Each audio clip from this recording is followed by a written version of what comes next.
1 kilo लेना है हमने चिकन, जिसको हमने बिल्कुल बारीक बारीक पीस लेना है। जैसे बहुत ज़्यादा नहीं करना कीमे की तरह, बिल्कुल बारीक बारीक सी बोटियाँ करनी हैं। और चने की जो है दाल है वो हमने भिगो लेनी है ऐसे आधा किलो, और आधा किलो से जैसे थोड़ा सा ऐसे इतनी सी मुट्ठी आप निकाल लीजिएगा। बिल्कुल पूरी ये आधा किलो नहीं है, तो इसको आपने भिगो के रखनी है कितने मिनट, 10 मिनट तक ये हमने भिगो के रखनी है। उसके बाद हम लेंगे जी, ये है शामी कबाब मसाला, इसमें हम ये ऐड करेंगे। कितने प्याज हैं ये? 3 से 4 नॉर्मल साइज़ के प्याज हमने लेने हैं, और वो ऐसे हमने काट लेने हैं। और साथ हम लेंगे लहसुन और अदरक 2 चम्मच, 2 टेबल स्पून लेंगे, ये थोड़ा ज़्यादा ले सकते हैं। अब इसके अंदर हमने थोड़ा सा पानी डाला हुआ है, इसी के साथ हम डालेंगे चिकन,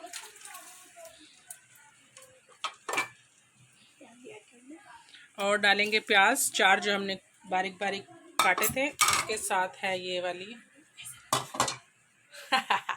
उसके साथ है जी लहसुन और अदरक। साथ बन रही है गरम गरम चाय, ये बच्चों के लिए बन रही है, ये हमारे लिए बन रही है। इसमें हमने किए 4 चम्मच लहसुन और अदरक, और साथ हम ऐड करेंगे दाल जो हमने रखी थी भिगो के, उसका पानी हम बिल्कुल निकाल देंगे, और सिर्फ दाल इसमें हम ऐड करेंगे।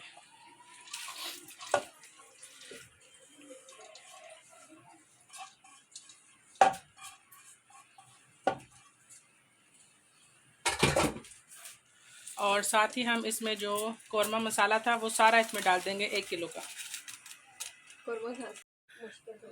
सॉरी, मैंने आपको बता दिया था कौरमा मसाला, असल में था वो शामी कबाब का मसाला। तो ये देखिए इतने से पानी में ये सब चीज़ें हमने ऐड कर देनी है। उसके बाद हमने इसको सबको मिक्स कर देना है। और ये पानी तकरीबन कितना होगा? 2 गिलास, 4 गिलास पानी में आपने ये ऐड करना है सब कुछ। वो वाइट कप जो है ना, वो 4 है। ये वाले 4 कप लेने हैं आपने। ये देखें इस साइज़ के 4 कप होंगे आपके पास। ये 4 कप आपने इसके अंदर पहले कुकर में डाल देना है। और अगर आपको बहुत ज़्यादा स्पाइसी चाहिए तो हम इसमें ऐड करेंगे एक्स्ट्रा लाल मिर्च कुटी हुई 3 चम्मच, और साथ हम इसमें डालेंगे क्या, ये ज़ीरा साबुत ज़ीरा भी आप इसमें ऐड कर दें, ताकि इसकी खुशबू और ज़्यादा अच्छी आएगी फिर आपकी शामी कबाब में से। और साथ हम डालेंगे नमक हस्बे जायका, जितना आप लोगों को पसंद हो, कम ज़्यादा वो आप कर सकते हैं अपने हिसाब से। अगर यहाँ तक भरा हुआ ना, फिर प्रेशर नहीं लगाना चाहिए। फिर जब उसकी झाग सब कुछ खत्म हो जाए ना, फिर लगाना चाहिए, ताकि वो फटे नहीं और झाग उबलने का डर भी ना हो। ठीक है जी, अब हमने इसको लगा दिया टाइमिंग, तकरीबन 15 मिनट तक जो है आपने इसको अब सीटी पे लगाना है। तो अब इसकी लग चुकी है सीटी। अब हम वेट करते हैं 15 मिनट तक। इसकी आंच तकरीबन आपने ऐसी रखनी है, और टाइमिंग है 15 मिनट। और उसके साथ ये क्या बना है? खीर। मीठे में है खीर, और खीर है किसकी पसंद? मेरी पसंद, फातिमा की पसंद। फातिमा थोड़ी दूर तो हो जाए, बिल्कुल कैमरे के ऊपर आ रहे हो आप। इतनी दूर थोड़ी कहा था। हाँ, क्या पसंद है? Very good. हमारा व्लॉग देख के तो हम अगर कोई रेसिपी बनाएंगे। ये गल चुकी है। अब जो बचा खुटा पानी है ना इसका, फिर हम इसको तेज आंच पे सुखाएंगे। इसको कुछ भी नहीं करना। ठीक।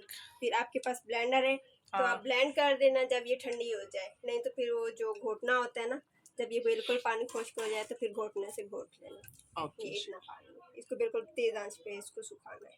ठीक हो गया जी। सॉरी जी, हम बना रहे थे शामी को, अब हमारा चला गया है गैस। अब बाकी जो चीज़ें हैं वो अब हम आपको दूसरे व्लॉग में बताएंगे, जब तक आप इंतज़ार करें। अच्छा, वो जो हमने उस दिन बॉईल किया था ना, उसके बाद ये सारा शामी कबाब के लिए ऐसे इसको पीसना है। अगर आपके पास ब्लेंडर है तो उसमें आप कर सकते हैं, लेकिन उसमें ज़्यादा टेस्ट नहीं आता। तो बेहतर है कि आप अपने हाथ से ऐसे इसको करें, तो इससे अच्छी टिक्कियाँ बनेंगी। गुड। मसाला पीसने के बाद फिर आप इसकी ऐसे गोल गोल टिक्कियाँ बना के और फ्रीज़ कर दें, और फिर जब भी आपको खाना हो आप निकालें, इसमें अंडा मिक्स करें और अच्छे से गोल्डन फ्राई होने तक इनको पका लें। और उसके बाद फिर आप जिसके साथ आपको पसंद हो, कच्ची खाएं, चावलों के साथ खाएं, या रोटी के साथ खाएं, तो आप उसको यूज़ कर सकते हैं। तो ये थी जी आज की रेसिपी। उम्मीद करती हूँ कि आपको आज के ये शामी को आपकी रेसिपी पसंद आई होगी। मिलते हैं फिर किसी और व्लॉग में इंशाल्लाह। अल्लाह हाफिज़। अपना ख्याल रखिएगा और जाते जाते मेरे चैनल को सब्सक्राइब कर जाइएगा। Thank you.